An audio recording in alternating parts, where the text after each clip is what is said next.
todas las instrucciones hechas ya. Este era el módulo 2, lo hicimos un poco desordenado, al menos como en su tiempo yo lo tenía preparado para la gente de Cuyelo.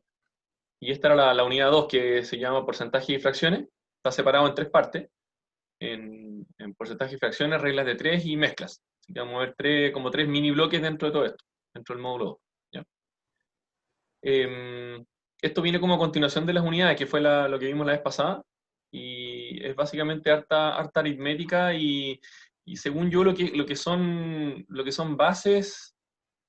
eh, bases de cálculo súper simples, pero yo diría que son la base de todo lo que uno va a hacer en la vida real, o lo que mayor parte uno va a ver en la vida real y en la vida académica, y me he dado cuenta que muchos cabros que salen del colegio, del liceo, no llegan con esta base que es una simple matemática de manejarse los porcentajes o lo que son las divisiones o lo que son fracciones. Pero cosas simples estoy diciendo. Entonces, la idea era hacer un reforzamiento por este lado. Así que, vamos allá. Primero, lo que es definición de porcentaje y fracciones.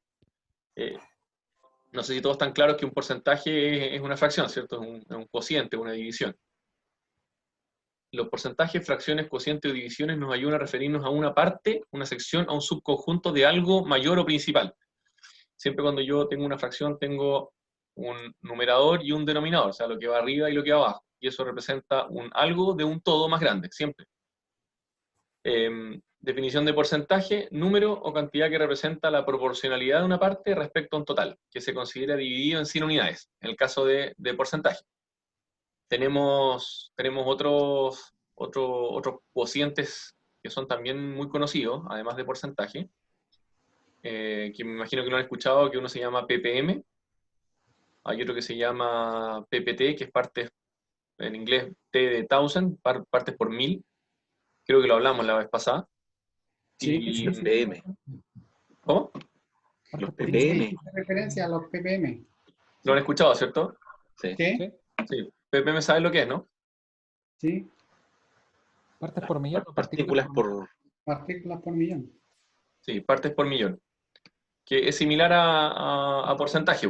Porcentaje, si lo llevamos a la misma descripción, sería partes por 100. Entonces, un 1% es 1 en 100. Entonces, un ppm es 1 en 1.000.000, y así. Y un ppt es 1 en 1.000. Ahí tenemos varias formas. Pero lo importante de esto es entender cómo para poder ser como diestros en esto. Yo siempre apelo a que aquí tiene que haber una soltura, tiene que haber un entendimiento pero perfecto de lo que es un porcentaje y una fracción. Aquí hacemos un pequeño ejemplo. Esto quizá un poco básico para muchos de ustedes, pero los vamos a ir leyendo más rápido. Ustedes me van diciendo si necesitamos mirar algo más en detalle. Ahí pone un ejemplo, ustedes me pidieron cosas más reales. Esto está bien. Aquí hay varios ejemplos en toda esta presentación que son todos sacados de la realidad que nos toca ver nosotros en la empresa, por lo menos. Aquí tenemos una empresa que le compramos siempre, que vende tiras de PVC, que es como Plus, y pusimos un 25% de descuento en las cañerías, donde el precio normal es 7.400 pesos la tira.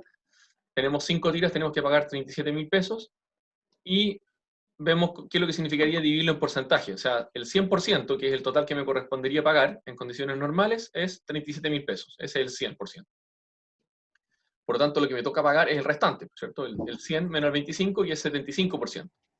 ¿Qué hago? Multiplico 37.165. Muchos usan la calculadora y llegan y le ponen 75 y usan el botón. Creo que casi todas las calculadoras tienen el botón por ciento.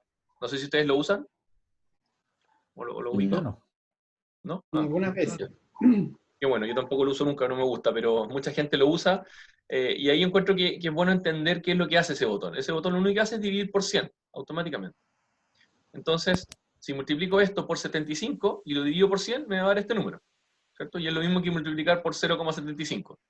Me imagino que todos lo hacen más o menos así, ¿o no? ¿Cómo hacen ustedes este cálculo, por ejemplo? Sí, con la regla de 3 ahí y la diferencia se le resta al total, para el porcentaje. Pero si a ti te toca ir a comprar, por ejemplo, y te dicen tienes un 25 o un 20%, ¿tú qué haces mentalmente o con la calculadora? ¿Cómo haces rápidamente lo que tienes que pagar? Multiplico por 0,75 o 0,8, dependiendo. Claro. Sí, yo hago lo mismo. Le resto el descuento a 1, ¿cierto? Claro. 1 menos el 0, que es el porcentaje.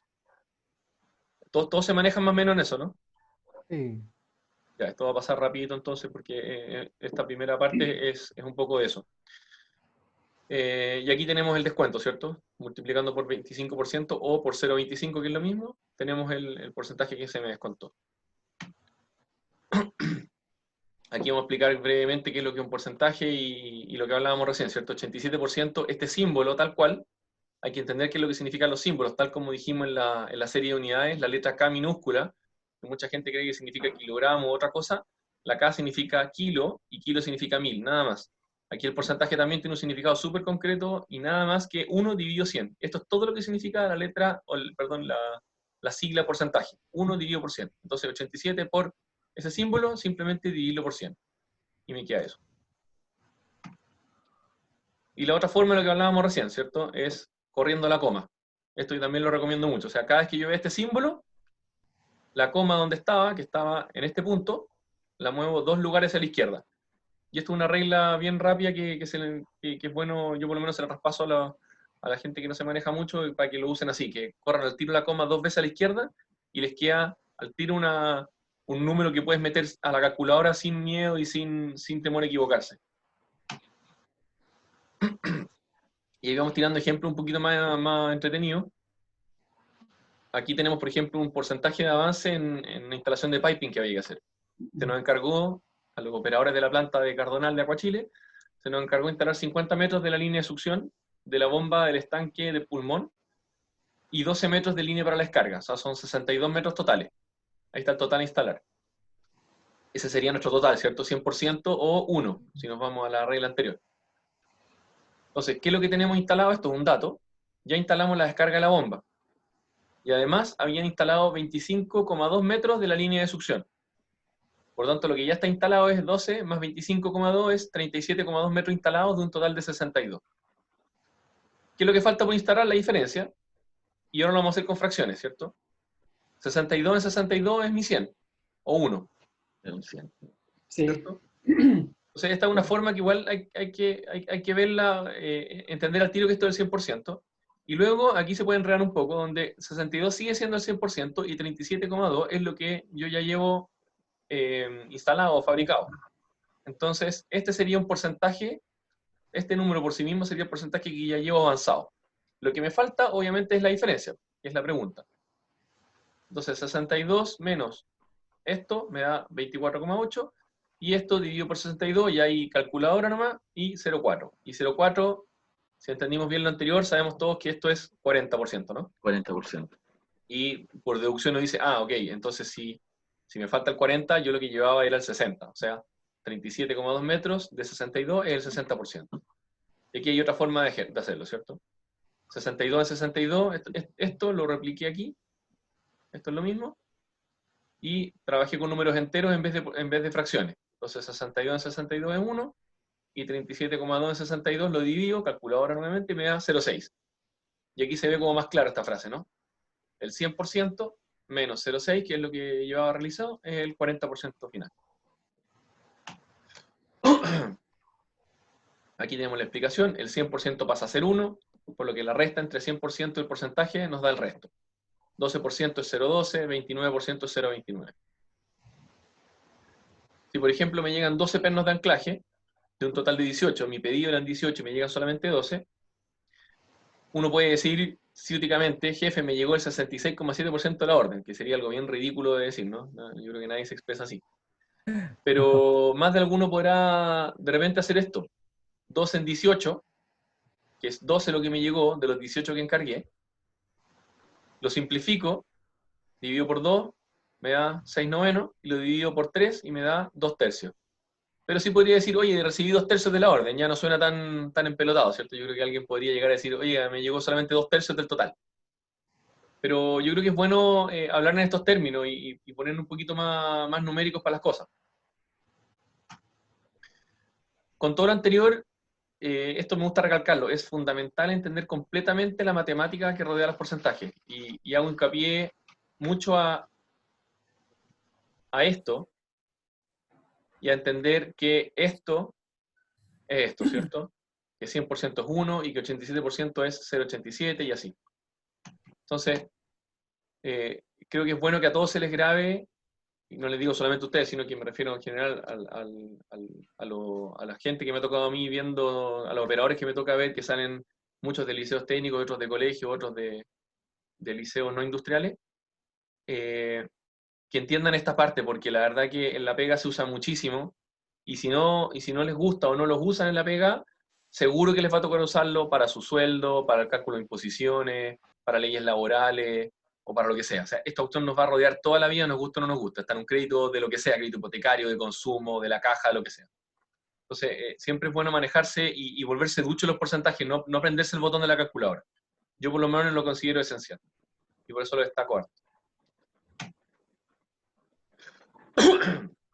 Otro problema típico nuestro. Llegaron 120 sacos de sal. Nosotros encargamos acá más ese. Llegan a la planta.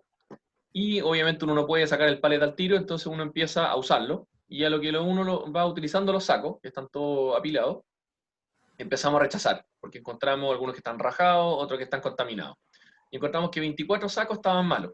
24 sacos al costado, se le sacan fotos, se manda un reporte y se rechaza. ¿Cuánto se rechazó? Se rechazaron 24 sacos de un total de 120. Aquí está el 100% y aquí está el porcentaje que corresponda. Calculadora 0,2. Y 0,2 a la rápida todos sabemos que es 20%. O sea, el 20% de los sacos fueron rechazados. ¿Todos claros, cierto? Esto es fácil para ustedes, ¿cierto? ¿Sí? ¿Nadie con duda? Sí, no, sí, estamos bien, estamos siguiendo. Ya, sí, que estoy avanzando súper rápido porque esto yo me imagino que lo manejan súper bien. Otra forma, ¿cierto? Es 20 centésimos. O sea, sabemos que tenemos un 100% de algo, da lo mismo cuál es el número, y sabemos que el 20% llegó dañado. Son datos también, ya me transformé, ya me olvido del 120, sé que hay un 100%, y sé que el 20% es el que llegó dañado. Entonces, 20%, si lo simplifico, me da un quinto. Un quinto. ¿Cierto? 20 dividido por 20 da 1, y 100 dividido por los mismos 20 para simplificar me da 5. Un quinto, o sea, me llegó un quinto de la producción, perdón, del pedido me llegó dañado. Otra forma es el mismo 0,2 que tengo acá. 0,2 matemáticamente significa 2 dividido por 10, ¿cierto? 0,2 es dividido por 10. Me paso a fracciones y esto lo simplifico por 2 y me da un quinto nuevamente. Un quinto. Entonces todo esto es súper coherente, pero es bueno saber manejarse. Yo insisto que es muy bueno poder pasar de aquí para acá, de aquí para acá, y saber transformar esto, porque yo lo encuentro simple, ya me acostumbré, pero insisto en que hay que tener la soltura. Yo creo que todos los cabros deberían tener esta soltura de moverse en este tipo de cambios de fracciones a porcentajes o a decimales. Aquí ponía, ¿cierto? Son formas distintas de ver lo mismo, pero contribuyen a la facilidad de mirar la información. También cuando alguien a mí me informa algo, si a mí esto yo también lo puedo estar recibiendo esta información y tengo que saberla interpretar. Esto puede ser fácilmente al revés. A mí me dicen, oye, te mandamos todo el pedido, pero te va a llegar solamente el 20% porque no entraba en el camión. Y no podéis quedar colgado, tenéis que saber qué cresta te va a llegar. Eso es lo que se refería a porcentaje, ¿ya? Como se fijan, es bien cortito y lo avanzamos rápido. Reglas de 3. ¿Quién no se maneja en reglas de 3? ¿Todos? Ya. Muy bien. Todo bien. Entonces vamos a ver dos tipos de reglas de 3. Una regla de 3 es cuando uno conoce cierta información y le falta un dato, ¿cierto? Uno generalmente tiene los 3 datos y le falta uno. Y aquí uno puede aplicarlo con cantidades, con la hora, con los tiempos, con producción, con lo que quiera. Un ejemplo, si el 15% de un total de 120 sacos de sal fueron rechazados, este es un poco de ejemplo parecido al anterior, ¿cuántos sacos en buen estado me quedaron? Uno sabe el tiro que si el 15% llegó rechazado, el 85% es el que llegó bueno, que es lo que me están preguntando. Entonces, si 100% es a 120, 85% es a X. Y X es lo que yo necesito saber. Entonces, esto es una relación o una regla de 3 de proporción directa. Y esto es súper importante darse cuenta, es lo primero que uno tiene que identificar, si la regla de 3 o el ejercicio que yo estoy haciendo es directa o indirecta, o es directamente proporcional o es indirectamente proporcional. Y esto es lejos lo más importante porque si no, mucha gente llega y yo hice una prueba también tiempo atrás con las personas que le hice este curso, y todos entendieron hacer las reglas de 3, pero muchos la aplicaban y la aplicaban bien, pero no sabían distinguir si era una relación directa o indirecta. Y es lejos lo más importante porque hay que saber primero de qué estoy hablando. Claramente aquí uno sabe que es directa porque mientras más sacos, aquí está, mientras más sacos tengo, más alto el porcentaje, lo cual tiene sentido.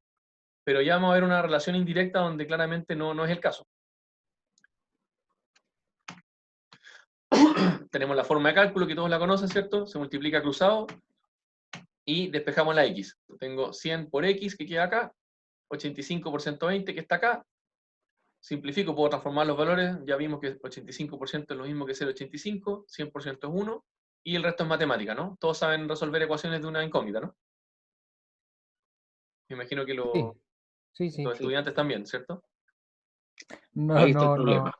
no sé 100% seguro, pero Fuera de debería. gana. Eso de, sí, Claro. algunos se confunden entre pasar que pasa dividiendo y esas cosas. Pero una regla de 3 se resuelve fácilmente sin mucha complejidad porque siempre son de una incógnita. Mm. Entonces ahí tenemos un ejemplo de cálculo, y el cálculo siempre es el mismo, pero el planteamiento es el que va a cambiar cuando tenemos reglas de 3 directas o indirectas. Sí, pues generalmente los chicos se confunden en el apellido, de la regla de 3. Cuando esto, por ejemplo, hay que agregarle la unidad que va al lado y la simplificación cuando está multiplicando y pasa dividiendo, en anular el apellido. Pues y ahí los chicos a algunos les cuesta asimilar esa parte. Es buen punto ese, ¿ah? Claramente yo podría, yéndome a tu acotación, Mauricio, claramente aquí nos falta que alguien dice, de repente habla, acá estamos hablando de sacos, y ahí está la unidad que mencionabas tú. Pero claro, uno puede instintivamente o de repente por error mete los kilos entre medio de las toneladas y queda la escoba. Entonces uno llega y dice, ah, no, me quedaron, resuelvo esto y me quedaron tantos kilos o tantas toneladas, o bien esto le pone el número de kilos y ahí queda la escoba. Fue Y lo pasa que tú mucho. comentabas en la presentación anterior, por el tema del avión, de la carga de combustible y todo eso es importante, el tema de siempre el apellido. Claro, exactamente, respetar la unidad. O el apellido, como dices tú. El apellido del número. Es el cálculo. Aquí tenemos un ejemplo de... Perdón, aquí estamos explicando lo que... A ver, voy a leer mejor. Las reglas de 3, primero las planteamos, luego las escribimos y al final se calculan. Entonces, como les hablaba, el planteamiento es lejos lo más importante, porque el planteamiento me va a decir cómo se escribe, porque el cálculo es siempre el mismo. Y aquí está que tenemos que ser súper claros para diferenciar lo que es una regla de 3 o una proporción directa de una indirecta. O, como les decía, directamente proporcional o inversamente proporcional. Inversamente. Aquí les va a quedar clarito lo que es una regla directamente proporcional. Aquí la complicamos un poquito, porque en vez de hablar de cantidades, estamos hablando ya de un caudal. Entonces aquí se pone un poquito más entretenida la cosa. Si en plena producción, en las últimas 3 horas, aquí hay un dato, en las últimas 3 horas llevo 11.400 litros producidos. ¿Cuántos litros más produciré en los 40 minutos que me quedan del turno? Suena súper fácil la pregunta, pero yo les aseguro que hay muchos cabros que no saben responder esto, por ejemplo. Y esto es súper sencillo y debería ser parte de nuestra vida diaria. O sea, yo creo que esta cuestión debería ser sacable por cabros de segundo medio, pero a nivel nacional. Yo creo que ahí es donde están los problemas educativos en nuestro país. Que falta entender las cosas de fondo. ¿Qué es lo que está pasando? Aquí tengo algo que está fluyendo, alguna producción que está saliendo por unidad de tiempo. O sea, y mientras más avanza el tiempo, más producción es la que sale. Y eso me da al tiro la explicación, o me tiene que hacer el clic, de que esto es directamente proporcional, porque a medida que más avanza el tiempo, yo más cantidad obtengo. Y por lo tanto lo planteo igual de la misma forma que mostré antes, donde tengo la información arriba en una línea, y luego tengo la pregunta abajo en la segunda línea, en la parte de abajo de la regla de 3. Entonces tengo el Pero, dato acá. por ejemplo, argumentar, por ejemplo, cuando uno hace estos tipos de cálculos, claro, idealmente uno, como tú comentas, dice que proporcionalmente la producción aumenta en consideración al tiempo. Eso en el concepto de producción ideal, porque, por ejemplo, tenemos todo lo que son perturbaciones, fallas, para improviso, entonces ahí, pero como uno hace una estimación de lo que está ahí comentando, claro, sirve para hacer una proyección genérica. Claro, yo no sé si ahí tú estás hablando del tiempo, del famoso tiempo de producción en maestranza, que efectivamente se divide en los tiempos muertos, tiempo de espera, ya no me acuerdo en tiempo de preparación, pero claro, aquí ya dentro de esta regla 3 estamos hablando del tiempo neto de donde está la herramienta de corte haciendo su trabajo y ese tiempo y esa velocidad es constante. Aquí está hablando de un caso súper idealizado de regla 3, no sé si te referías a eso, Mauricio. En parte sí es igual, pues, por ejemplo, aunque la máquina esté, como dices tú, esté full trabajando con el material, de repente pueden haber, no sé, pues, corte de energía o siempre, nunca el cálculo va a ser así ideal, pues ideal es lo que uno proyecta, pero cuando tú estás produciendo, estás trabajando o estás bajo este sistema siempre hay perturbaciones, pues, cosas que te modifican al final, pero uno sí puede hacer una relación de lo que tú comentas.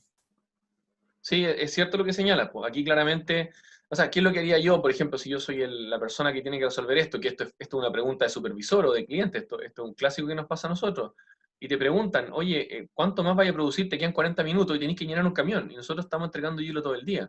Entonces, ¿te quedan 40 minutos más de turno o te quedan 40 minutos, por ejemplo, para el corte de energía? Y el corte de energía en invierno es algo real, o sea, a tal hora, en el horario de invierno, te cortan energía. Y si te corta energía, tenéis que ver si llegaste a cuántos litros y tenéis que decirle al cliente cuánto más le hay a entregar. Ahora, después de ese cálculo, como dices tú, Mauricio, claro, uno tiene que decir, mira, antes de entregar el dato uno le corta una colita y se da un margen de seguridad para decir, chuta, mejor no me quedo corto, mejor Exactamente. prefiero tirarme el tejo pasado, ¿cierto? Exacto. Cristian, Dígame. el otro tema que aparece acá cuando lo estamos aplicando esto con nuestros alumnos, el tema de la comprensión lectora. ¿Ya? Si no entienden lo que le están pidiendo los chicos, hay un gran error por parte de ellos. Y yo ya al leerlo, ¿cierto? Ya hay, el ejercicio en sí, a los chicos ya se les va a complicar del momento que pusiste 3 horas y después le metiste 40 minutos.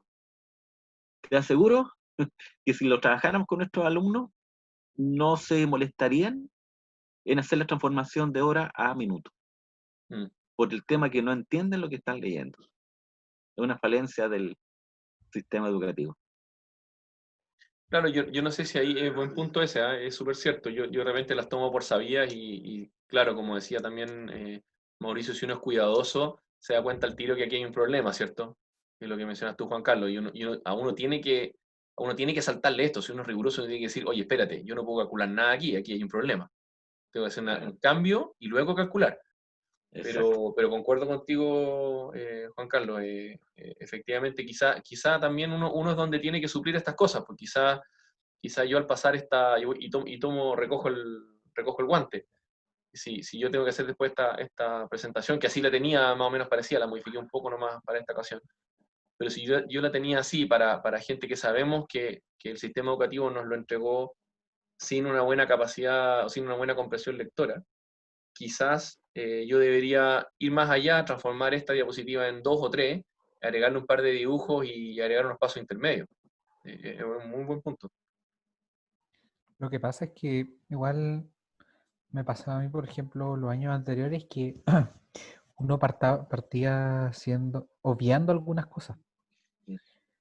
Y eso es un gran problema porque en realidad obviar cosas es saltarse un avance en los chicos. Pues los chicos, o sea, al obviar algunas cosas, los chicos pueden quedar colgados.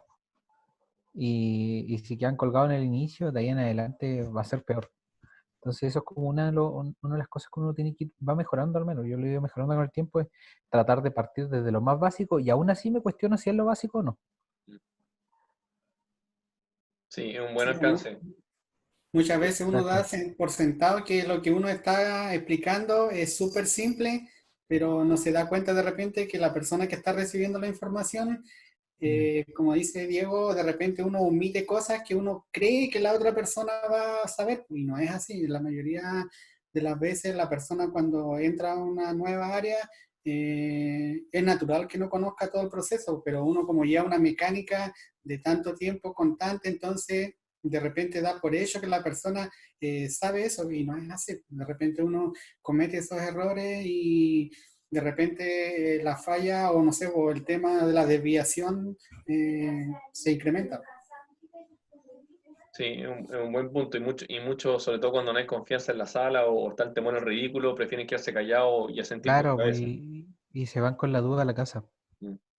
Sí, eso Sí, pasa a es un ser buen punto. bastante, sea en el aula o sea en el tema laboral igual, porque de repente está ahí con los jefes y el trabajador nos comunica que no conoce o no sabe operar la máquina o no sabe, no sé, puede hacer algún cálculo o no sabe utilizar la herramienta, entonces, y no pregunta, y uno da por sentado que la persona sabe, y ahí de repente hasta ocurren los accidentes. Ese ejemplo es brutal, ¿ah? Lo que acabáis de decir, porque si efectivamente yo creo que todos lo hemos visto cuando alguien en la sala de clases no es capaz de plantear una duda por miedo o por temor al ridículo, por lo que sea, en la pega esa probabilidad se aumenta, pero infinito. O sea, yo también, es raro, yo la verdad que, no sé, yo tengo 12 años de experiencia en el mundo laboral, pero no recuerdo, o creo que he visto una vez con suerte a alguien que diga, no, sabe que no entendí, ¿me lo puede explicar? Eso yo no lo he visto nunca. Generalmente es como darle para adelante y nadie se va a Lo poner como, resuelve. nadie se expone. Sí, porque generalmente la persona que dice que, o que se gana en el punto que va a preguntar que algo no sabe, es como que van a decir, oye, tú no eres competente para el cargo que estáis optando, o no tenés las capacidades para realizar este trabajo. Entonces, Claro. pasa eso que entre la persona, el operador o quien sea, o mismo alumno, no pregunta por no quedar en desventaja. Y eso genera de repente varias lagunas. Sí, es un gran problema. Yo creo que un problema, como decíamos antes, educacional, como decía Juan Carlos, que veníamos, yo creo que vienen muchos con una base mala y eso empieza a repercutir con lo que estamos hablando ahora. Y yo creo que choca con otro problema grande que es la idiosincrasia.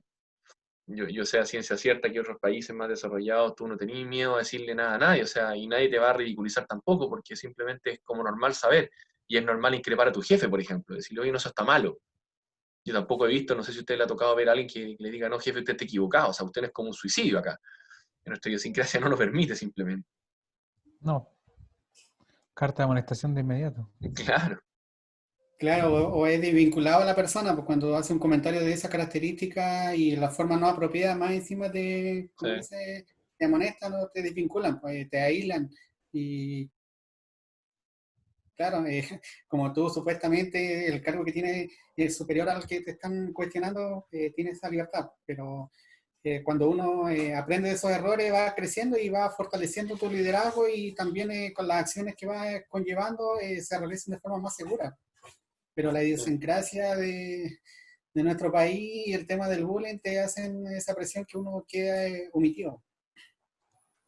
Sí, yo no soy docente, ¿ah? Yo por lo menos me he dedicado a trabajar en empresas nomás, pero cuando me ha tocado hacer las capacitaciones, por lo menos lo he tratado de suplir todo eso del miedo a preguntar, es tratando de hacer la ronda, lo trataba de hacer con ustedes también, donde trato de involucrarlos a todos y les voy preguntando. Entonces con la gente, cuando en ese entonces eran como 20 personas que estaban en la sala, cuando no había coronavirus, obviamente, y les iba preguntando uno por uno. Entonces este tipo de ejercicio lo iba haciendo con ellos y los interrogaba, lo hacía pasar a una pizarra que tenía ya, entonces trataba de suplir por ese lado la timidez, para que todos efectivamente se sacaran con el miedo a preguntar. Pero bueno, problema de difícil solución. Ujú. Avanzo. Entonces acá, como decía Juan Carlos, lo primero que hay que hacer, ¿cierto? Uno le hace ruido a esto, lo primero es limpiar, ¿cierto? Y sabemos que tenemos bien planteado porque es una regla de tres directa, tenemos la información, tenemos la pregunta. O sea, ¿cuántos litros producibles 40 minutos? 40 es a X, ¿cierto? 3 es a 11.400, 40 minutos es a X. ¿Qué nos hace ruido? La diferencia. Y tengo dos alternativas. O paso 40 minutos a horas, o paso los minutos, perdón, o paso las 3 horas a minutos. Lo más sencillo probablemente será pasar a minutos, así que 3 por 60 me da 180 minutos, lo paso para acá arriba, y me queda 40 por 11.400, que es lo que pongo en el numerador, y luego me quedan los 180 minutos acá por X y multiplico cruzado. Y ahí me da el resultado si despejo X, ¿cierto? Entonces me da que produciré 2.500 litros y yéndome a lo que decía Mauricio, si yo fuese el operador probablemente le diga al cliente produciré 2.000 litros más y si me salen esos 533 extra, qué bueno. Y aquí planteo esto, y aquí es donde vuelvo a la soltura, a que uno tiene que tener esta cosa rápida de entender qué es lo que está haciendo. Aquí lo que me están dando, más que información para regla de tres, ¿a alguien se le ocurre otra forma de resolver esto, no? ¿Alguno de ustedes lo hubiera hecho de otra forma?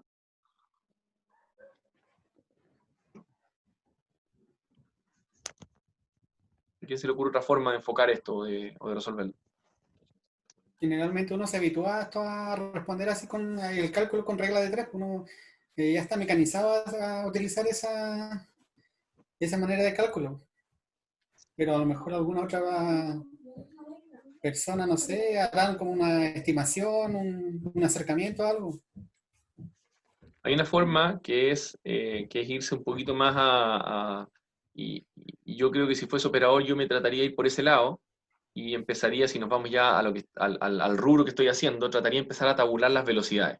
Y lo que yo tengo acá es una velocidad, y eso es lo importante, yo tengo un caudal, tengo un flujo que estoy cumpliendo o que la máquina me está produciendo, y eso es un dato. O sea, no es solamente 3 o sea, 11.400 en 3 horas. O sea, yo lo que quería hacer es agarrar la calculadora, no sé si se ve, y se ve la calculadora, ¿no? No. ¿No? No. Debo estar presentando. Bueno, nada de que creer, nomás estoy apretando los dedos.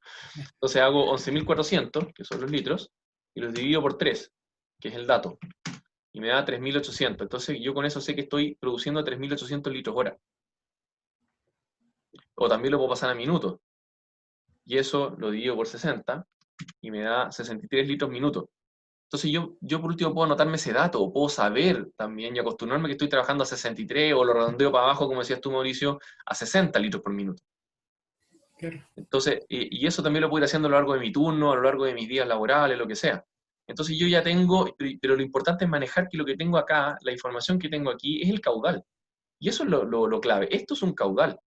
Y eso, expresándolo en velocidad, como les dije recién, es, voy a buscar la calculadora que se me fue, es, si fuese litros hora, es 3.800 litros hora, que es 11.004 dividido por 3, o si lo paso a minutos, es 63 litros por minuto. Entonces, si alguien me pregunta al tiro, oye, ¿cuánto voy a producir en los próximos 40 minutos? Chuta, 40 por 63 y se acabó. ¿Cierto?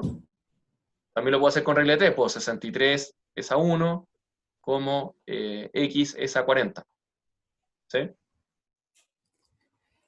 Sí, pues yo creo que igual la persona cuando está dentro de un determinado cargo tiene que, como dices tú esto, Cristian, tiene que saber calcular y tener bien claro todos estos conceptos. Va a depender del área que tú estés trabajando o de lo que tú estés haciendo. Cuando tú tienes dentro de una escala jerárquica, tienes que saber todas las ponderaciones que tú te puedan preguntar pues, o que puedas producir. Y tienes que tener claro también todo lo que te puede fallar dentro de lo que tienes tú o también como componente de reemplazo. Y dentro de esa planificación uno siempre tiene que tener una claridad objetiva en caso de alguna emergencia que está no planificada. Pero como tú comentas, es necesario que uno conozca todo este tema de los cálculos que uno en temas de producción te piden. Claro, pero aquí incluso ni siquiera me estoy yendo a un cargo muy, muy elevado, cálculos muy, bueno, para mí son fáciles porque estoy acostumbrado quizás, pero yo lo encuentro netamente necesario para nuestros operadores, que es la primera línea de la Exacto. producción. Y uno podría decir, cada uno ve esta majamama y dice, no, oye, pero ¿cómo se te ocurre? Si al final el viejo tiene que producir. Pero oye, no es tan así. Porque, por un lado, esta es información que el viejo maneja. Esta él lo ve día a día, o sea, él va contabilizando cuántos litros hay. Y créeme que muchas veces la manejan, pero les falta de repente hacer el clic a saber y a ponerle nombre quizás los conceptos de que él está manejando un flujo o que puede ser una regla de 3, y eso efectivamente en la mayoría de los casos no está. Y lo otro que ellos tienen a la mano es, ellos tienen los flujómetros. Los flujómetros son los que te indican el flujo actual a lo cual está produciendo la máquina. Y, por ejemplo, ellos deberían estar, o podrían hacerlo si quisieran, podrían estar comprobando, podrían estar viendo cuánto volumen entregaron, que sería esto, ¿cierto? Los litros entregados, y dicen, oye, ¿en cuántas horas lo hice en este tiempo? Y eso es re fácil verlo. Entonces el viejo divide, saca el flujo, como lo calculamos recién, y lo puede comprobar con el caudal que le está entregando la máquina. Y con eso él puede sacar una serie de conclusiones. Él puede decir, ¿sabes que mi instrumento de medición que está midiendo el caudal está malo? O está mal instalado, está leyendo mal, está deteriorado, o bien tengo una fuga, por ejemplo. No sé, que revisé que el caudalímetro está bien, revisé que los volúmenes entregados son tal, por lo tanto tengo alguna fuga en algún lado, o sea, el agua no se me puede estar perdiendo, o el hielo. Entonces yo apunto un poco a eso, a que los viejos se hagan como una película más completa de lo que están haciendo, y sin salirse mucho para el lado, sino que esto es algo que ellos ven todos los días, ellos ven los litros, ven el tiempo, y se mueven en este mundo, pero lo que se trató acá de inculcarles a ellos es que se metan un poquito más, le apliquen un concepto más, en este caso el caudal. y lo puedan calcular. Y pues ahí Cristian, la única variable eso en la cantidad de repente de los diferentes sistemas, de los tipos de bomba que tú utilizas para el tema del caudal, pues. Pero básicamente, como dices tú, claro, son herramientas que ellos están en constante uso. eh, Cristian, una consulta. No sé si ustedes me ven en pantalla o no. ¿Aparezco? No, No. yo veo un cuadrado negro, ¿No? por lo menos. Yo, yo también no sé cómo activar la cámara. Mira, el comentario que te iba a hacer yo, que si yo hubiese hecho este ejercicio, lo hubiese hecho planteando el tema de la regla de tres nomás. Eh, no era hecho el paso que tú planteas, que me parece excelente también. Sí, Muy sí, bueno las el horas a de... minutos, dices tú. No, el de hacerles ver que ya que estamos hablando de que estamos en presencia caudal y que habría otra alternativa. Lo que quiero decir es que yo como profe, si hubiera hecho un ejercicio así, yo me hubiera conformado con la regla de tres simplemente. Ok. Así que me deja un buen desafío para seguir agregándole más cosas a los chicos. No, Gracias. yo no tenía planteado el del caudal, lo dejé como frase que era algo para comentar, pero recojo el tema. Puede que efectivamente se mezcle y aparezca mucha información y se mareen los oyentes. Ahí me sirven esos comentarios porque al final yo como empleado de la empresa y le transmito la información, llegan a ser prácticamente alumnos, así que es una especie de sala de clase lo que tratamos de hacer nosotros. Así que se agradece el comentario.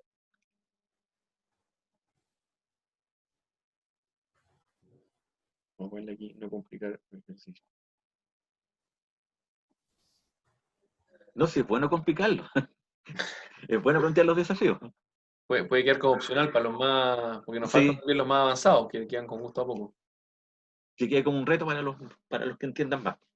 Sí, avanzo. De hecho, para partir con un Perdón. aprendizaje se tiene que partir con un desafío. Exacto.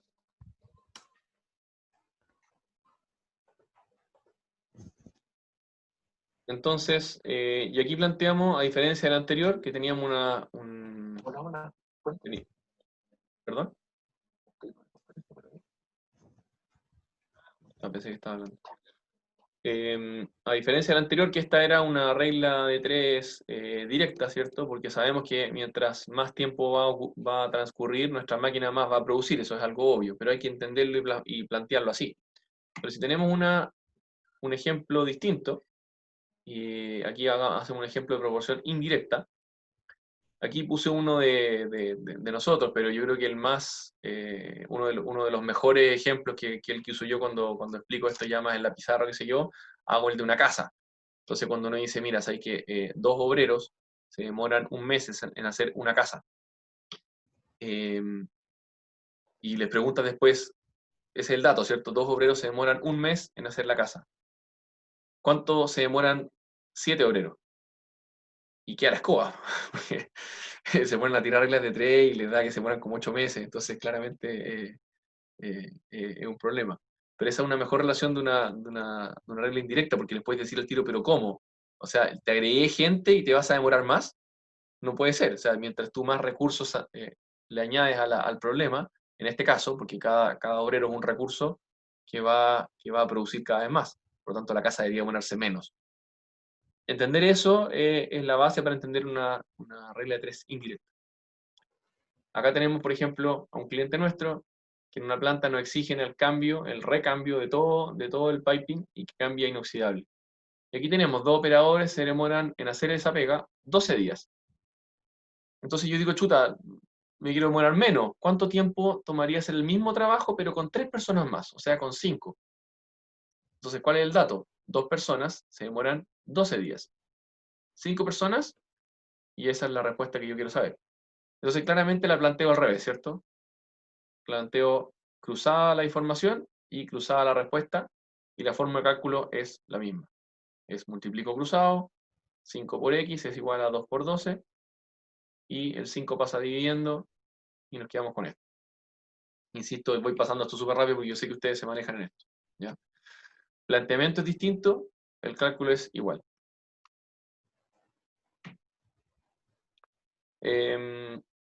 Y de ahí, después de todo esto que espero que que cuando esto pase a operadores o en el caso de ustedes alumnos, sea entendido por todos. Pasamos a mezcla y aquí aplicamos todo junto y aquí sí que les reconozco que cuando pasé esta parte quedó la escoba y sé que la mitad de la clase que se la hice por lo menos quedó súper colgado, pero es bien entretenido y si ustedes los quieren resolver o se los quieren pasar después a los alumnos, pero esto es un poquito más encachado. Primero hago una breve introducción de lo que son algunos conceptos de mezclas, y aquí estos son simplemente, perdí un par de horas en Wikipedia buscando definiciones, porque esto no es mi campo, esto es para los ingenieros químicos o de proceso. Pero nosotros usamos dos cosas bien interesantes y algunas veces bien, no complicadas, pero es fácil enredarse con las disoluciones. Nosotros usamos sal como les mostraba en los ejemplos anteriores, con los sacos, manipulamos harto saco, rajamos saco y lo diluimos en agua de mar. Algunas veces en agua potable y otras en agua de mar. Y por ende aumentamos la concentración de sal. Y en otros casos, y en la misma planta también, no solamente sal, sino que también agregamos cloro. Y ambos se miden con unidades distintas, se agregan de forma distinta, unos se agregan en forma sólida, en otros se agregan en forma líquida. Y ahí hay que estar bien atento porque algunos se confunden cuando están trabajando con volumen, otros con masa, y cómo son las diluciones, las unidades y todo. Entonces primero partimos definiendo qué es lo que son las mezclas. ¿Me ayudan a leer por mientras? Mauricio, ¿me puedes ayudar? Yo voy a tomar un poquito de agua. Ahora sí, dice, las mezclas son una parte importante de los procesos, ya que en la mayoría de los casos un pequeño error o una pequeña variación en la dosificación puede causar un problema grande. Ahí nos acordamos de nuestros amigos de Osorno, de nuestros amigos de Puerto Octay, ¿cierto? De sal. Sí. Algo así era, creo, con el cloro, no me acuerdo con qué lo que era. Diego, si nos puede ayudar con las definiciones, por favor. Solvente es la sustancia que suele aparecer en mayor cantidad y donde se disuelve el soluto, ejemplo el agua. Soluto es la sustancia que por lo general se encuentra en menor cantidad y que se disuelve en la mezcla, por ejemplo sal y cloro. Y solución, mezcla con características homogéneas formada por al menos dos sustancias. Puede ser solvente más soluto, por ejemplo. Claro, las dos anteriores. Exacto. Y Juan Carlos, si nos puedes ayudar con esta, por favor.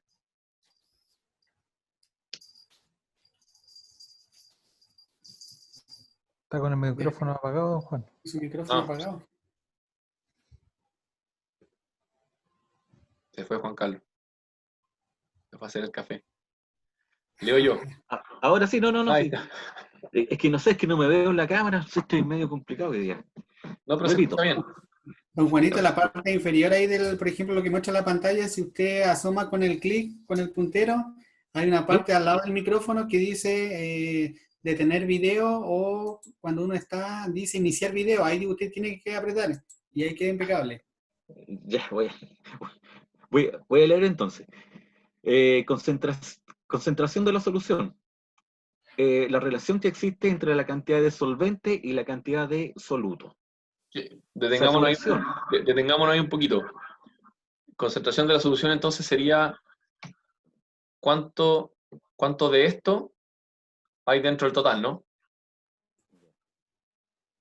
Y ahí podríamos hablar de porcentaje o una fracción, ¿cierto? Si esto es 20 y esto es 80, 20 más 80 es esto, es 100, y la concentración sería que esto está al 20%, ¿no? Algo así. Claro, 20% claro, un quinto en fracción. O un quinto, claro. O 1 hasta 5. Claro. O 1 a 5, claro. Saturación es el punto en que una solución de una sustancia no puede disolverse más de dicha sustancia y que cantidades adicionales aparecerán como un precipitado. Aquí Precipitado. el ejemplo, perdón Juan Carlos, aquí el ejemplo todo, no sé si pueden citar algún ejemplo que se le ocurra a la rápida. Punto rocío. Sí. es más efecto complicado. rocío, Yo no lo elegiría ni por si acaso para explicarlo, pero está bueno. claro, pero cuando se llega a la temperatura de rocío es cuando ya ese vapor empieza a condensar, Sí, te transforma fuiste, pero para masa la a NASA agua. sí, Diego. Yo estoy totalmente. No lo habría elegido ni por si acaso. Quería agüita No, con porque te metís azúcar con nomás. presión, temperatura.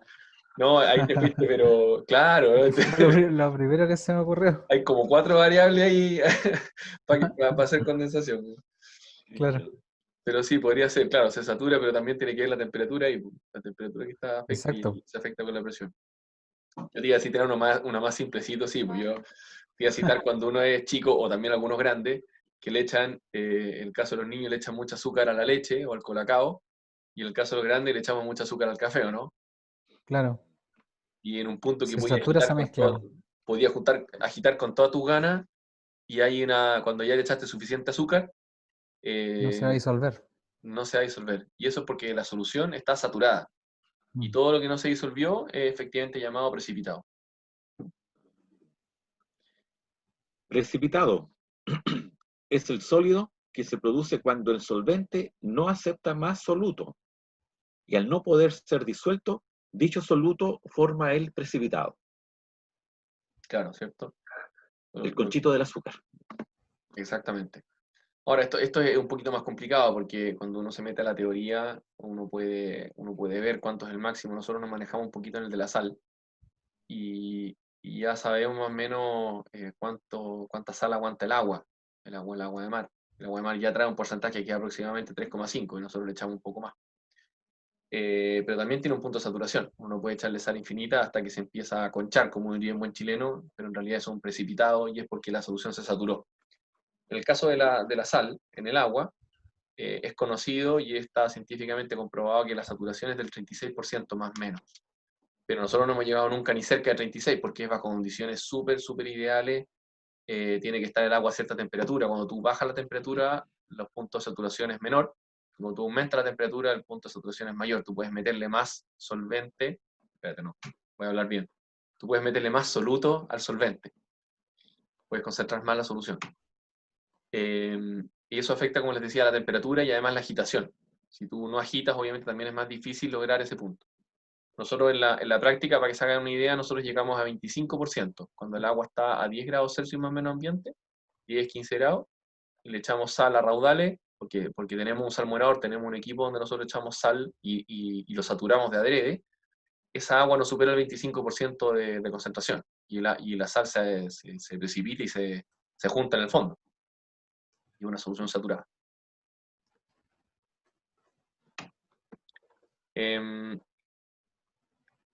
Entonces aquí teníamos los conceptos de proceso o de química, y aquí nos vamos un poquito a lo que les comentaba. Y aquí como les decía, aquí a la escoba, porque no solamente nos vamos a cambiar de masas a volumen, sino que además lo que nosotros compramos, que es el hipoclorito de sodio, ya viene al 10%, o sea, se imaginarán el nivel de problemas que causamos al hacer un cálculo con esto. Pero lo vamos a hacer igual. Entonces, tenemos hipoclorito de sodio al 10%, que es una solución, ya de por sí estamos metiendo una solución a un solvente. Y lo que queremos nosotros manejar es el cloro. Nos interesa esto, ¿cierto? La décima parte, que es la que viene como cloro. Y para cumplir con la norma NSH 409, si mi memoria no me falla, que es la norma chilena de agua potable, tú tienes que tener entre 0,2 y 2 ppm de cloro. Entonces, un buen punto podría ser decir, ¿sabes qué? Apuntemos al 1,5 ppm de cloro libre residual. Ya sabemos lo que es ppm. ppm es partes por millón, ¿no? Y tenemos el otro dato, o sea, tenemos lo que le queremos meter, tenemos el total o el solvente, y tenemos el volumen de solvente que tenemos que, el volumen total de solvente que es el agua, y es 5.000 litros o 5 metros cúbicos. 5 metros cúbicos es igual a 5.000 litros. Entonces, ¿qué hacemos? Si queremos 1,5 ppm, lo multiplicamos, ¿no? Así como quien multiplica un porcentaje, pero no es porcentaje, es ppm. Entonces, ¿qué hacemos? Transformamos, al igual que uno transforma el símbolo porcentaje, 5.000 por 1,5, 5.000 por 1,5, tal cual como está acá. ¿Y el ppm qué es lo que significa? Es por millón. 1 dividido en 1 millón. Entonces, simplemente 1,5 por 1 es 1,5 y el millón pasa para abajo. Y el resto es de la calculadora. Y me da esto. 0,0075 litros de cloro, lo cual es un número súper impráctico manejar porque tiene hartos decimales y harta coma. Y además está la diferencia, hay que hacer hincapié que aquí no estoy pensando en qué producto le voy a echar. Estoy diciendo necesito, por los 5 metros cúbicos para clorarlo, necesito 0,0075 litros de cloro puro. Y eso hay que ser súper claro con esto. Dense cuenta el nivel de embarrada que uno se puede mandar acá cuando tiene que manejarse en este rango y te mueves con esto, con una solución que está disuelta al 10%. O sea, cuando alguien no está o está medianamente preparado, la capacidad de mandarse una embarrada es súper alta. Entonces, como es hipoclorito, viene al 10. Entonces vamos a necesitar 10 veces la cantidad que estoy declarando que necesito. Entonces, en vez de 0,075, le corro una vez la coma y necesito 0,075 litros. ¿Y qué es lo que es eso? 75 ml, ¿cierto? Son mililitros. Ya lo vimos en unidades, la M minúscula es mili, que significa la milésima parte. Por lo tanto, multiplico por 1000 y me da 75 ml. Entonces yo agarro esta cosa y le echo 75 ml, porque viene, asegurándome obviamente que viene, no sé si se lee ahí, que es hipoclorito al 10%, y me aseguro de que esos 75 ml, dentro de los 5 metros cúbicos de agua, me va a dar 1,5 ppm. Y esto obviamente es una aclaración de que al 10% significa que viene diluida, ¿cierto? Por cada 10 litros dosificados de hipoclorito de sodio, yo en verdad lo que estoy echando es 1 litro solamente neto de cloro al agua. Ya, los voy a molestar un rato. ¿Quién me puede encontrar el error en todo este planteamiento? Si somos súper rigurosos, hay un error ahí. ¿Quién lo encuentra?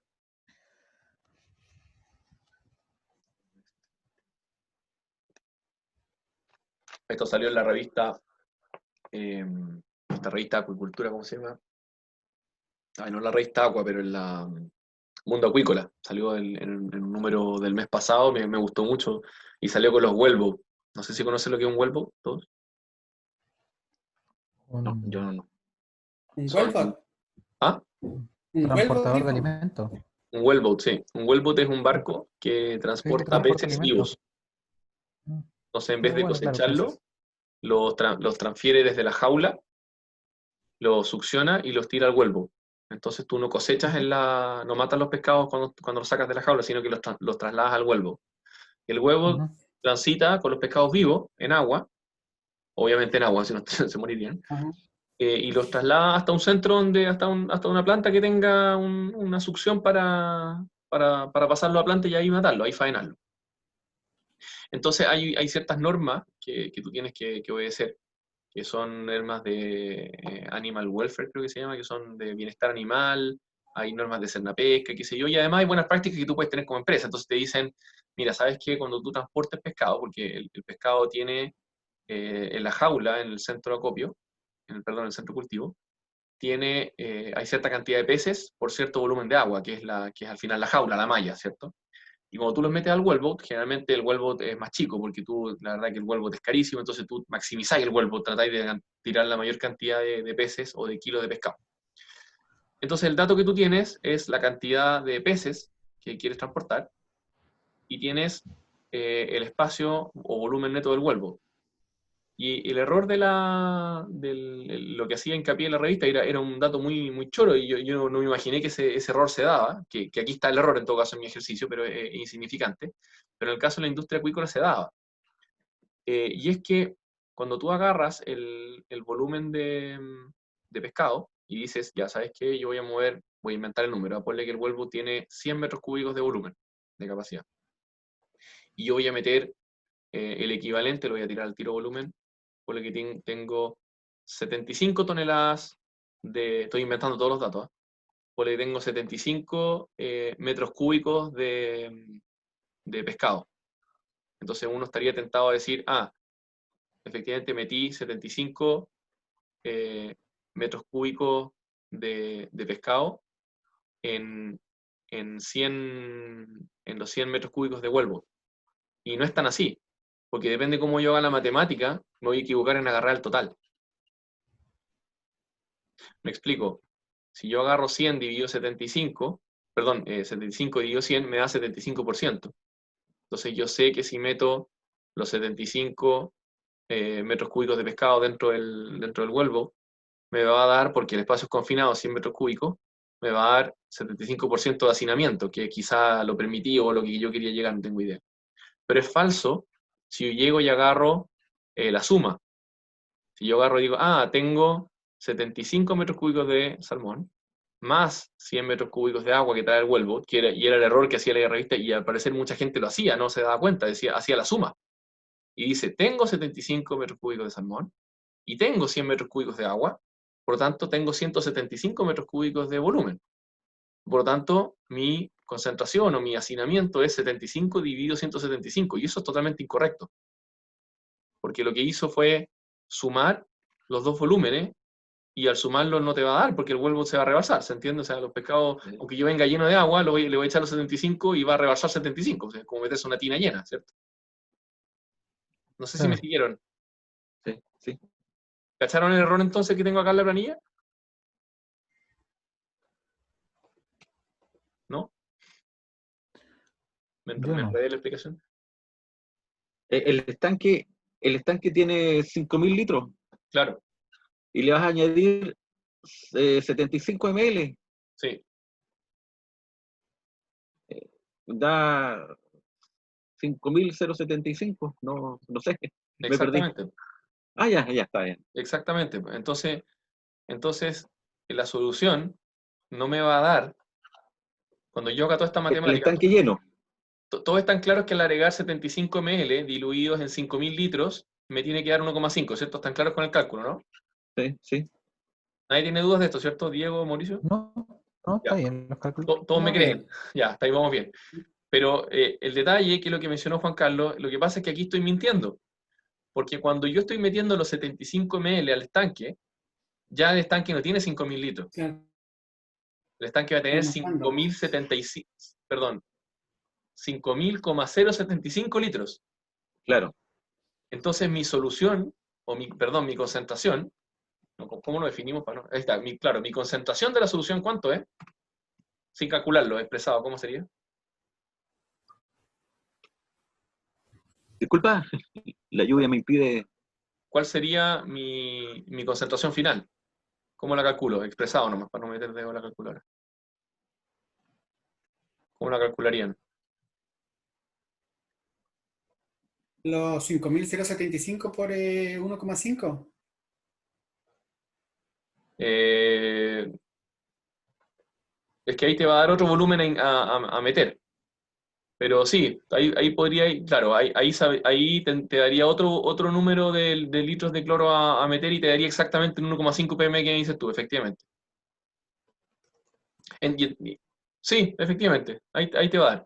Claro, no, mi pregunta era otra, mi pregunta era, ¿cuál es si no logré 1,5 porque me equivoqué en este cálculo, ¿cierto? Por lo que acabamos de explicar, que es un error deliberado, yo creo que es irrelevante obviamente porque el número va a ser muy pequeño, pero era como para que entiendan el concepto, que si yo hago esto con grandes volúmenes, voy a tener un gran problema, por lo que le explicaba recién de los salmones.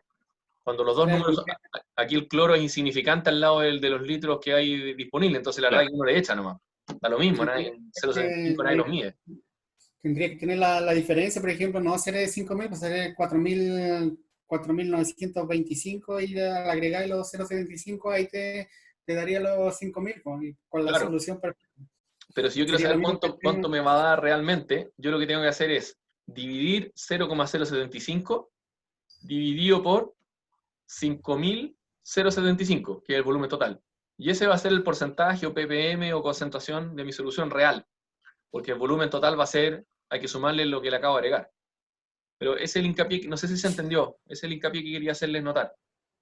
Que es un detalle no menor cuando estos números se vuelven importantes, ese error se vuelve importante, ahora es insignificante.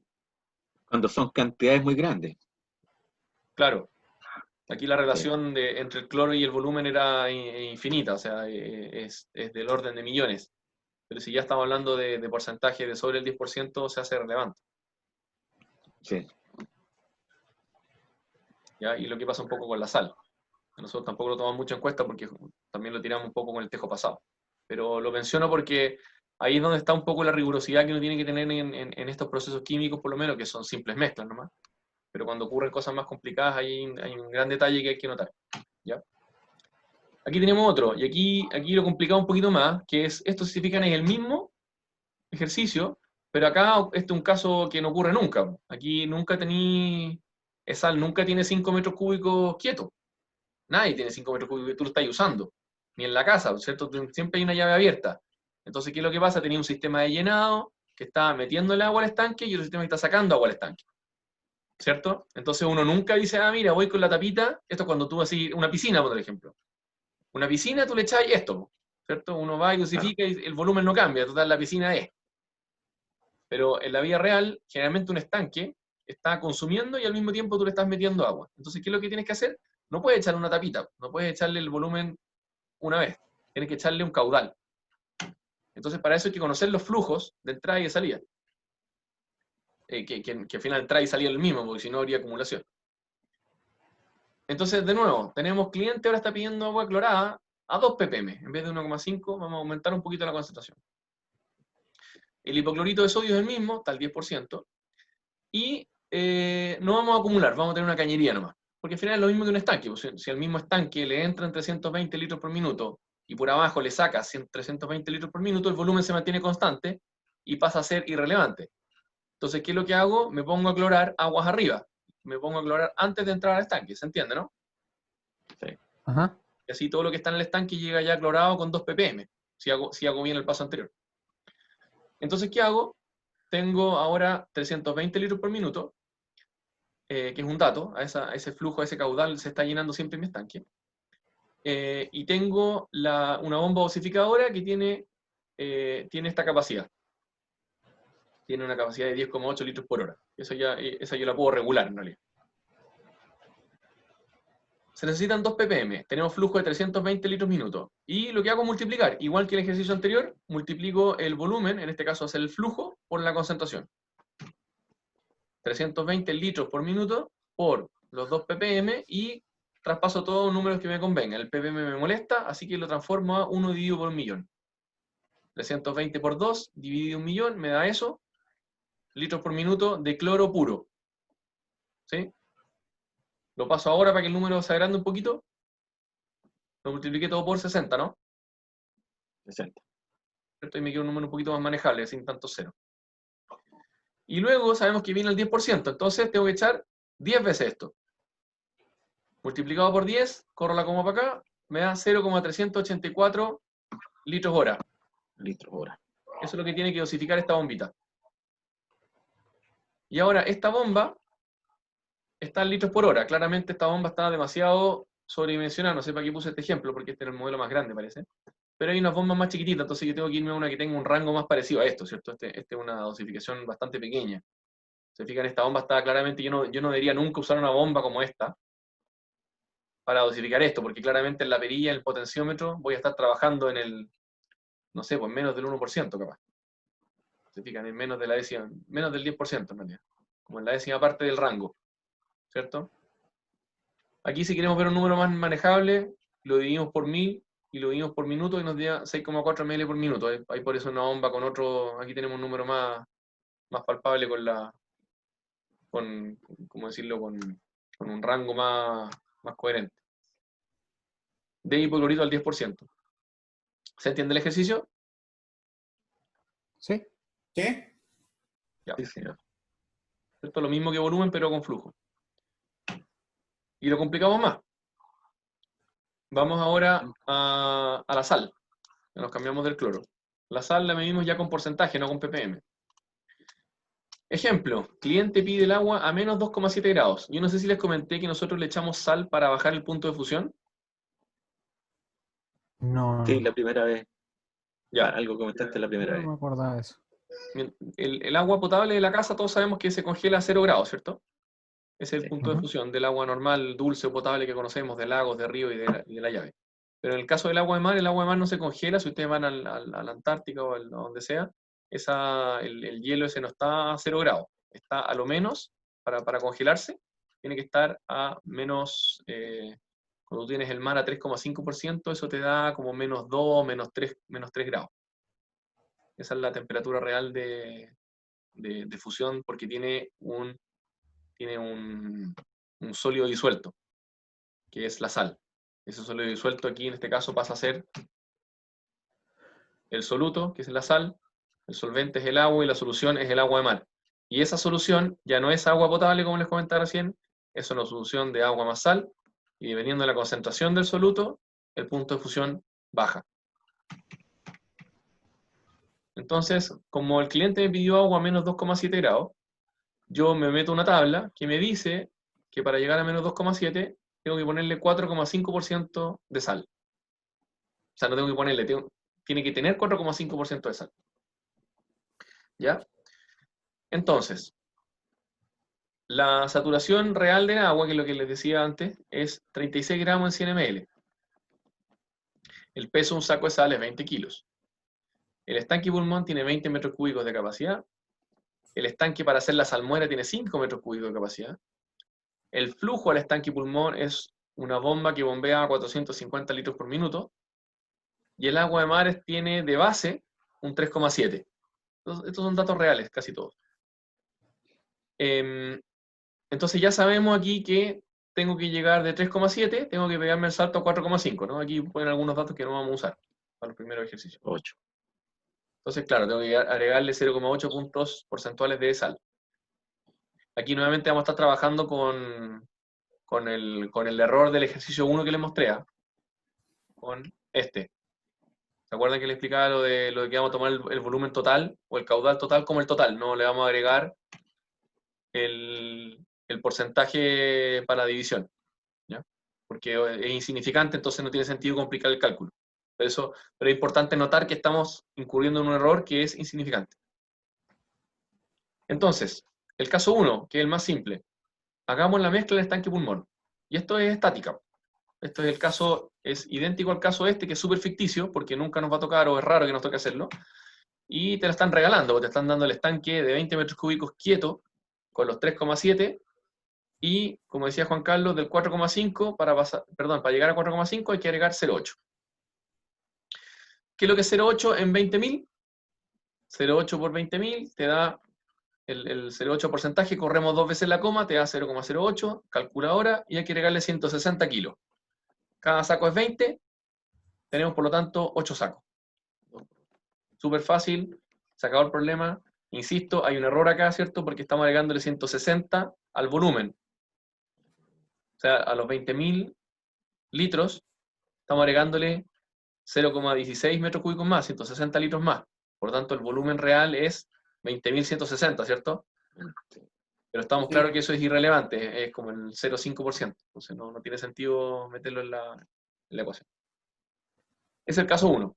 Súper sencillo, pero lamentablemente ficticio porque rara vez nos toca hacer algo tan simple. Esto es una piscina.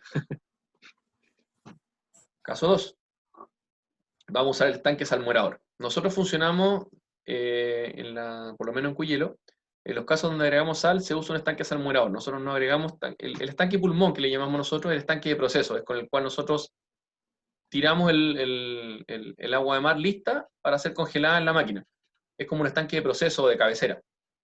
Entonces, para preparar yo lo que está en el estanque pulmón, que tiene que estar a la salinidad que yo quiero, que en este caso es 4,5, yo preparo antes una salmuera saturada o concentrada. Y esa la bombeo en cierta cantidad al estanque pulmón.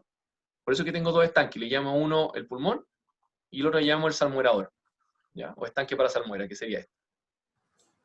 Entonces, el salmuerador es otro estanque, que en vez de 20 tiene 5 metros cúbicos, o 5.000 kilos de agua, aprovechando la densidad 1 del agua, que está al 3,7%, eso es lo que yo abro la llave y me llega del mar. Así que tengo 3,7% de sal gratis.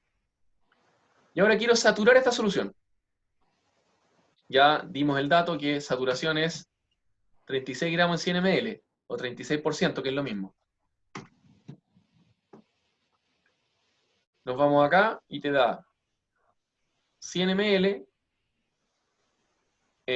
hacemos una regla de 3, ¿cierto? 100 ml es a 36 gramos, que es la saturación. Por lo tanto, ¿cuánto necesito para saturar los 5 millones de ml? 5 millones de ml, si tapamos estos 3 ceros con la mano, tenemos Sí. 5.000, le quitamos la M porque quitamos 3 ceros, tenemos 5.000 litros, ¿cierto? Y si le quitamos 3 ceros más, nos vamos a metro cúbico, que es el dato que estaba acá, ¿cierto? Ahí transformamos a ml todo. Ahí hicimos el cambio de unidades a la rápida. Pero nos aseguramos de que la regla de 3 tenga las unidades todas las mismas. ml con ml y gramos por gramo. Multiplicamos cruzado y nos da despejando x, que es 5 millones por 36 dividido por 100. Y nos da 1.800.000 gramos. Al tiro multiplicamos dividimos por 1000 para llegar a kilogramos y tenemos 1,8 toneladas de sal. Eso es lo que hay que agregar a un estanque de 5.000 para saturarlo completamente. Aquí ya el error es grande, ¿se fijan? Aquí tenemos... No, aquí perdón, me saltó una explicación. Esto es lo que se necesita para saturar completamente el estanque. Y acá estoy haciendo hincapié de que ya tenemos la tenemos al 3,7. Entonces, para saturarlo, hay que restarle lo que ya tenemos.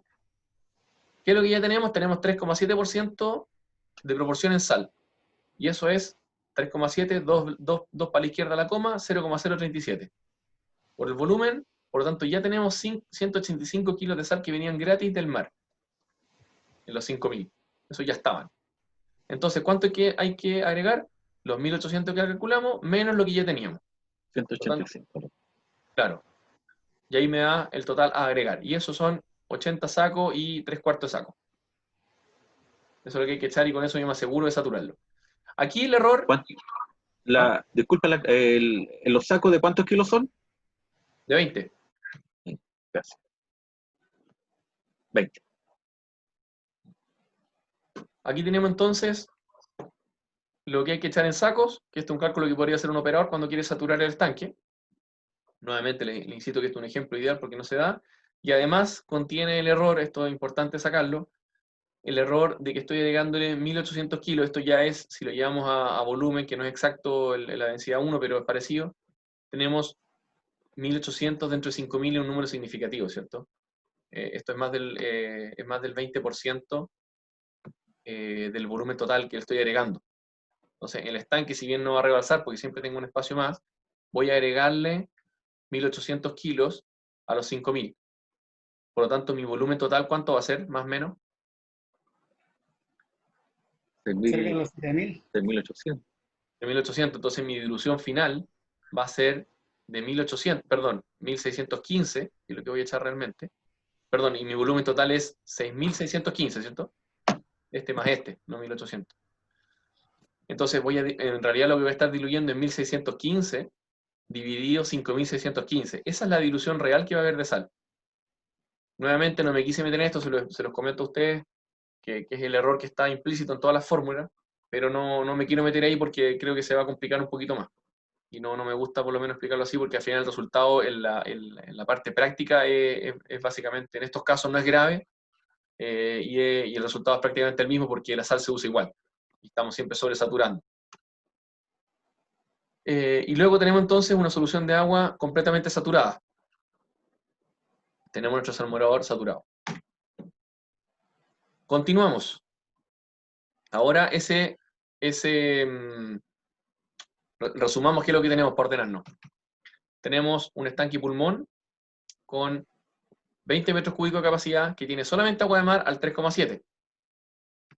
Tenemos un salmuerador, un estanque para salmuera, de 5 metros cúbicos de capacidad que está saturado al 36%. Y ahora vamos a dosificar desde el estanque salmuerador que está saturado hacia el estanque pulmón para poder llegar a la concentración final que quiero. Entonces, y aquí viene la parte complicada, porque yo lo que tengo es una bomba centrífuga para tirar salmuera desde el estanque salmuerador hasta el estanque pulmón. ¿Sí?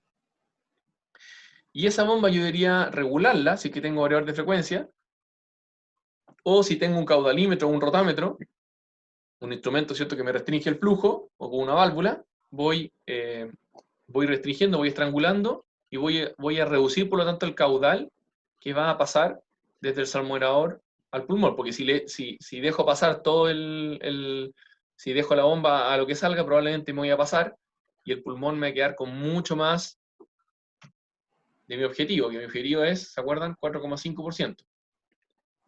Entonces, si le doy rienda suelta a la bomba y la dejo pasar con todo, probablemente me voy a pasar, y claro, no le va a pasar nada malo a la máquina, porque a las máquinas les gusta la sal, a las nuestras por lo menos, pero me como la vida en sal, y es carísimo. Entonces, tampoco me puedo quedar con menos, porque no puedo hacerlo al tuntún, no puedo ponerle muy poco. Si estrangulo mucho la válvula, puede que me acerque mucho a 3,7 y quede debajo de los 4,5. O sea, nunca voy a quedar debajo de este número, porque la condición base es el agua que me está llegando. Pero puede que llegue menos de 4,5 y no voy a llegar a mi punto de congelación que me pidió el cliente. Entonces, ¿qué hago? Tengo, en un minuto, este es un dato que lo dijimos al principio, voy a ir para atrás.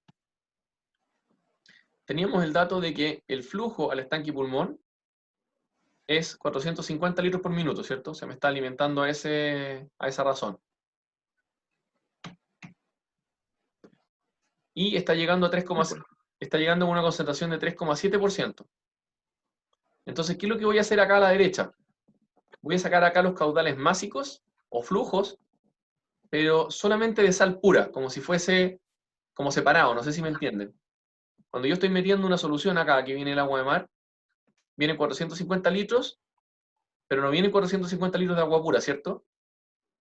Vienen 16 kilos de sal y el resto, que son como 434 kilos de agua. Y esto claro. hacen agua de mar al 3,7. ¿Se entiende? Sí, Sí. sí. Ya. Entonces acá tengo los másicos, ¿cierto? Cuánto el flujo de sal pura que está llegando a mi estanque pulmón. ¿Qué es lo que necesito? Necesito final 4,5. ¿Cuánto es 4,5? De nuevo, 4,5% por 4,50 les va a dar 20. Entonces necesito que en verdad este estanque, en vez de que ingresen 16 kilos de sal por minuto, necesito que entren 20 kilos de sal por minuto. ¿Cuánto es la diferencia? 3,6. 3,6. Entonces esto es lo que yo tengo que agregar neto. ¿De dónde lo saco? Hablamos de que no puedo tener un viejo con una cuchara dosificando 3,6 kilos de sal por minuto, ¿cierto? Al estanque pulmón. Ya dijimos que eso, además de ridículo, no lo podemos hacer porque nuestro proceso es con bomba y además nosotros preparamos la sal en otro estanque. Entonces yo tengo la salmuera saturada en otro estanque y desde ahí voy a sacar esto. Pero como todos sabemos, esa sal no está granulada y se bombea, o sea, la sal no puedes bombearla. Está diluida al 36%. Entonces, mira, hay un número parecido ahí, 3,6 y 36, no tienen nada que ver, eso es coincidencia. Entonces tengo que meterle 3,6 kilos de sal por minuto desde el salmuerador al pulmón. Y como nuestra salmuera está al 36%, tengo, regla de 3, 36% es lo que yo necesito, 3,6 kilos de sal por minuto. Y el 100% ¿cuánto va a ser? Lo que en verdad tengo que bombear. Multiplico cruzado y me va a dar que tengo que bombear 10 litros por minuto de salmuera. 100 por 3,6 son 300, 1, 2, son 360. 360 dividido 36 da 10. La unidad es porcentaje, y algo por minuto, en este caso es kilos, pero si usamos unidades volumétricas de densidad 1, como estamos asumiendo todo esto, tenemos litros minuto, tenemos 10 litros por minuto de salmuera. Esa debería ser el seteo de mi bomba. En resumen, me está ingresando a mi estanque pulmón 450 litros por minuto de agua de mar al 3,7%, condición base. Para llegar a 4,5% le agrego un caudal secundario desde el estanque salmuerador a un flujo de 10 litros por minuto, asegurándome obviamente de que esté saturada al 36%. Si esa saturación baja, ¿qué va a pasar con esto? Si por alguna razón se me olvida saturarlo o se me va la sal del estanque salmuerador.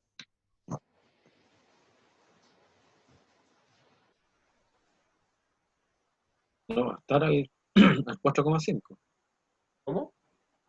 Que no va a estar al 4,5%. Va a aumentar porque es inversamente proporcional, ¿o no? Exactamente, tengo que aumentar este caudal porque si se me está desaturando, digamos, el estanque salmuerador, por ejemplo, ya no está al 36% como estábamos asumiendo al principio, no está al 36%, yo obviamente voy a tener que empezar a aumentar este caudal, que no es la idea. Entonces, ¿cuál es el consejo que se le da siempre a los operadores? Mantengan su salmuerador saturado. Y aquí no hay que pensar mucho. Les decíamos simplemente, oye, métele a lo menos esto. ¿Te fijas? Entonces el viejo, ¿qué es lo que hace? Y esto ya se resuelve sin matemática. ¿Qué es lo que hace el viejo en la práctica? Raja y raja saco, se asegura de que quede... ay, se me fue el término, permiso.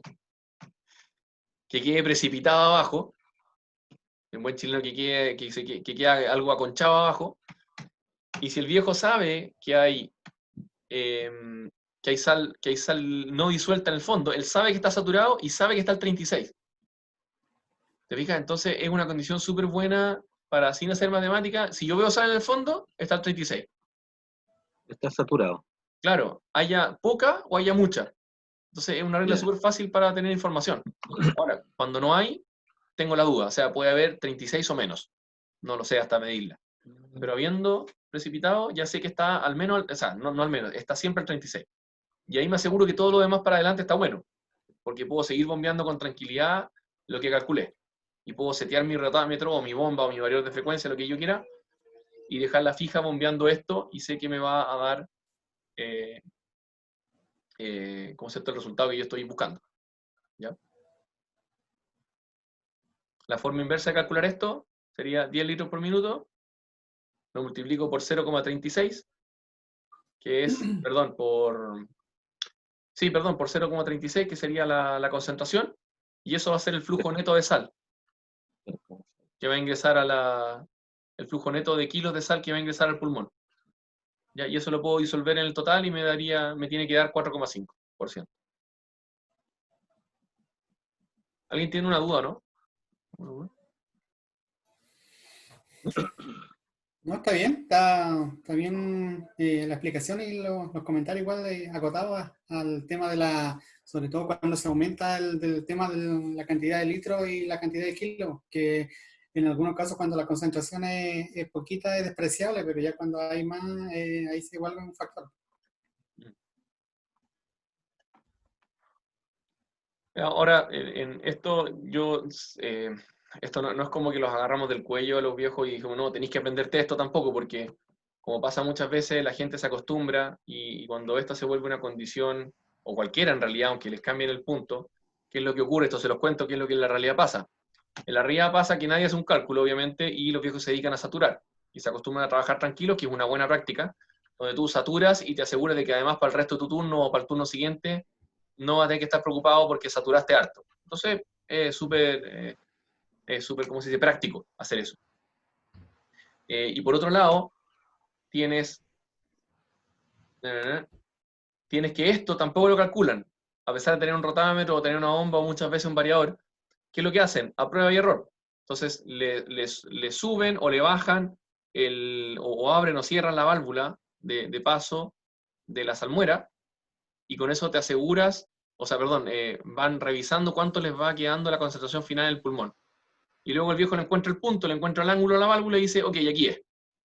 Y eso es lo que le da el resultado a él de 4,5. ¿Cierto? Pero si quisiéramos instalar un sistema de control o algo más encachado, tenemos que meternos en estas cosas. Pero esto ya, yo como les digo, se lo considera un poco más opcional a la gente, porque con la sal, la verdad que el viejo hace un poco prueba y error y él tiene que cumplir un resultado y lo logra, al final, lo logra probando. Entonces no es algo esto al final no es algo necesario para el trabajo, digamos, estrictamente, pero sí es aconsejable saber qué es lo que uno está haciendo. Claro, decía hilar más fino. Claro. Ya. Voy a hacer un barrido aquí brevemente para acordarme qué es lo que... porque se me fue la hora lamentablemente. Déjame ver, caso 3, ahí está. Les dejo el caso 3 planteado, ¿ya? Y para que ustedes después le echen una mirada, y es el caso más complicado, donde voy a sobresaturar, ¿ya? Entonces, continuando con el caso 2, en lugar de dejar la salmuera saturada, le agregamos más sal y dejamos sobresaturado. Es el caso que les digo que ocurre en la realidad, en la operación normal. En la práctica. Exacto. Entonces la sal queda obviamente en la misma proporción. La solución sigue estando al 36, pero está sobresaturada. Tiene más sal granulada, pero sigue estando lo que yo voy a bombear como líquido. Mientras no agarre grano sólido, va a seguir siendo al 36. Y el adicional queda como precipitado, me queda como un colchón. Y la pregunta es esta: si el estanque para salmuera tiene un sistema de flotador que rellena, o sea, ahora, ¿qué es lo que vamos a hacer? Le vamos a agregar la variable de qué es lo que ocurre realmente, porque el estanque salmuerador comprenderá que se vacía. Si tú lo estás usando y le estás sacando 10 litros por minuto, tenés que meter la misma cantidad. Entonces, si se está rellenando cada vez que tú le sacas, tiene un sistema de flotador, ahí está la pregunta: ¿cuántos kilos de sal adicional debo agregar para obtener 3 horas de autonomía? O sea que la salmuera sigue sellando 36% a pesar del uso. Claro, tienes que, claro, ingresarle la cantidad de kilos más para hacer la sobresaturación, para que a medida que el estanque se va vaciando y lo que va entrando va quedando esto con la concentración. Exacto. Aquí le recordamos, ¿cierto?, la velocidad calculada que se vacía el estanque. Entonces esto sería 10 litros por minuto por 60 por 3, que serían las 3 horas que van a transcurrir de vaciado. Y ahí están los cálculos. Entonces se los dejo planteados para que los revisen. Está todo más o menos explicado. Yo creo que para ustedes va a ser bastante sencillo. Se los dejo, pero los tengo que dejar porque les pedí que hiciéramos esta capacitación hoy día a las 2:30 porque yo tenía un problema de horario, que tenía que terminar a las 4 y miré la hora, recién son las 4:15 casi. Así que lamentablemente los tengo que dejar, así que les pido disculpas por interrumpir en la mitad. No, pero impecable, igual se agradece ahí el tiempo y la posibilidad ahí de compartir estos conocimientos para que uno igual lo pueda aplicar en aulas cuando tocan casos similares, así que no, impecable, muy agradecido ahí de la disposición.